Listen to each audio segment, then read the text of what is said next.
Good morning from KMVT. Good morning, Southern Idaho. Let's get a look at your digital news update. Two men have been charged in connection to Thursday's deadly shooting in Kimberly. Daniel Wise and Andrew Snyder Thornstead, both 19 years old, are facing felony charges. According to court documents, Wise is charged with unlawful possession of a firearm by a convicted felon. He is being held on a $1 million bond. Snyder Thornstead faces a charge of destruction, alteration, or concealment of evidence. He posted a surety bond of $100,000. Both men are due back in court on June 27th. Snyder, Thornstead, and Wise are the only ones charged in this case so far, though Twin Falls County Prosecuting Attorney Grant Loeb says it's still early in the investigation. We're learning more about the fatal crash that happened Sunday afternoon near the Prime Bridge. To recap, Idaho State Police say a driver in a 1995 green Ford Ranger drove into the Snake River Canyon around 3:30 p.m. He died of his injuries at the scene. The crash happened during a time of day when many people were using the canyon for recreating activities. One of those witnesses in the incident was Brittany Dreisler of Caldwell. She was kayaking in the canyon with her husband and 10-year-old daughter for a Father's Day activity. She says she heard a loud boom when she was paddling in the canyon. I saw a car just flying over the ledge. I saw it hit a part of the hill and just roll and debris was flying everywhere on the hill. I was shocked to the point where I was in disbelief. KMVT reached out to Idaho State Police for any updates. There are none at the moment, and the crash remains under investigation.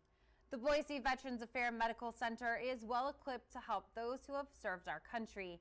However, many of those veterans don't have a way to get to the hospital to receive much needed medical attention. That's why the VA's Volunteer Service Office is looking for volunteer drivers, particularly in the Twin Falls area, to help veterans get to and from appointments. According to the VA, a few years ago, the Magic Valley had a full 5-day service to help veterans from the Magic Valley get to their appointments in Boise. But now they're down to only 2 volunteer drivers here in Twin Falls to operate the transportation van for this area. That van also transports veterans from the Mountain Home area and other rural areas around Twin Falls and Mountain Home. And so right now we would be looking for at least probably another 5 to 7 drivers. So we have a few fill-in drivers as well to try to get back up to that Monday through Friday service, which is needed. Some of the requirements to become a volunteer driver include having a clean record, being 18 years or older, and we'll have more information on our website.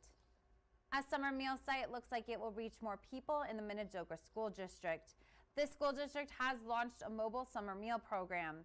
There are 33 sites across Rupert providing free lunches and snacks to families in need. Site Supervisor Tony Martin says a mobile meal site will make it easier for those families to access food. You think about kids who live on the outskirts of town and, parents who are working 2 jobs because they're 2-income households. The expectation of getting those kids to those sites is unrealistic. You don't want a kid walking on the highway or 3 miles to get a free meal. Anyone under 18 is eligible for free lunches, and you can find information on locations and times on our website. Now let's get a look at your weather with meteorologist Justin Fanfarelli. And for the day today, we will have mostly sunny skies into the Wood River Valley. Temperatures really warming up into the lower 80s for most of us and near 90 into the northern Magic Valley. So the winds today very light out there, only around 5 to 10 from a north-northwesterly direction. Near 90 Twin Falls and surrounding communities, and upper 80s to near 90 into the Mini-Cassia region, with the light winds continuing into the day tomorrow. Partly cloudy, high of 86 into the Wood River Valley. Then the winds pick up breezy Friday and Saturday. Friday sunshine, high of 75 near 60 with a slight chance of some showers and storms both days over the weekend, low to mid 70s for Monday and Tuesday. Into the Magic Valley tomorrow, high 91 with mostly sunny skies, 82 windy on Friday with sunny skies, and no real moisture chances, but partly cloudy Saturday and Sunday. Windy, highs a lot cooler into the low to mid 60s, and then upper 70s on Monday and mid 80s for the day on Tuesday with mostly sunny skies. That was a look at your digital news update. We will be back with more news at noon. Until then, you can send us your story ideas to news@kmvt.com. KMVT.com.